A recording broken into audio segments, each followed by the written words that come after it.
I'll say KD is one of, he's great and everything. And obviously, you can't take this too literally, but he's one of the goodest players who ever lived. Like, if you want to measure how excellent he is at basketball, he's up there with anyone who ever lived. Greatness is a little different. And my issue with KD on the Warriors is it's reverse engineering greatness. Goodness and greatness? Did you say goodest? Watch this. He did. Watch this. You said goodest. Yeah, like as in he's not great. In other words, how excellent you are in terms of the craft, your skill, and everything. Greatness is something different. It's what you're proving in terms of winning.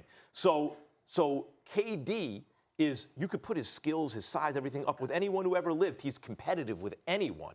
But in terms of establishing greatness by joining the Warriors and winning championships, it's as though he's now been coronated and validated as great. What I'm saying is I don't see that as he's already as excellent as can be. In terms of proving greatness. So he's excellent and goodest, but not great. In terms of proving greatness, and you know what I mean, he leads Brooklyn to a championship. He's proven that greatness beyond a shadow of a doubt. But, Matt, I don't like the way he tried to reverse engier it in Golden State. Because Paul George with Golden State would have done the same thing. You didn't need KD to do that in Golden State. Max, you're talking about, and I would, let me educate you for a change with my vocabulary. I wouldn't say goodest and excellent and greatest. You know what I would say? Greatness and legacy. You're talking about a legacy issue. Yeah. I'm saying, fine. I'll roll with that. I'm saying to you, you're talking about a legacy because we're going to reflect on your career. Sure. And we're going to remember Golden State, and which is why it's important for you to win in Brooklyn.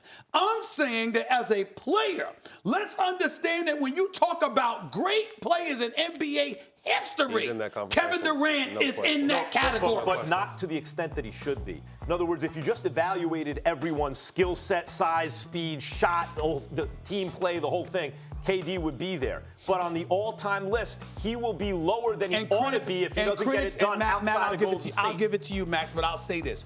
Critics, and not me, but critics could say the same about LeBron with Miami because of the times that existed when he went to Miami. Because remember, he went there in 2010. KD shows up in 2016 or so with Golden State. There's a difference. Yeah. So that's 6 years apart. Look what LeBron did. To me, where LeBron's legacy was sealed is the Golden State Game 7. That's when he was the underdog. He would have never done it if he had never learned how to win in Miami. Okay. Yeah, no, I agree. Like I said, I think you can't. His move doesn't diminish his greatness as a player. Like Stephen A. said, it could tarnish his legacy in some people's eyes. And I agree with you. If he wins in Brooklyn, now you're possibly talking about one of the greatest players ever. Mm-hmm. But we don't take away from his greatness as an individual just because he made a move. And like you said, Bron got 2 championships in Miami. He learned how to win. He learned the integral details of becoming a champion from Dwayne Wade. KD came and got, although the team was amazing, he came and got learning how to win, how to be a champion, how to carry himself the same way in Golden State. Now he's moved on, just like LeBron has moved on. So we talk about LeBron wins the championship with the Lakers. Is he the greatest now? If KD wins the championship with LeBron, does he move up the greatness ladder? So it's yet to be determined. Time will tell. It always does. You can appreciate this because you won't go see. You know what I've told Max on several occasions?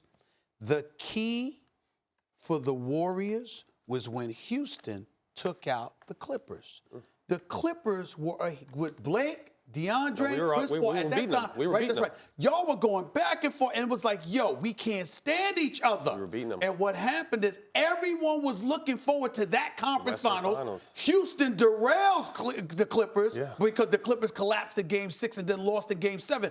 If that had never happened, Golden State would not have learned how to win, and they might not have been that great. What you guys are saying, that matters. I don't disagree with that. If KD takes what he learned in Golden State or what he developed there and brings it to Brooklyn and they win a championship, you want to call it legacy instead of greatness? Fine. Legacy. Fine. But that would cement his legacy differently than it's cemented. But it's different. Legacy and greatness are different. Great. He is still great. I'm distancing myself from better than not goodest. Better than goodest. I'm not arguing he's not great, but he ain't the greatest.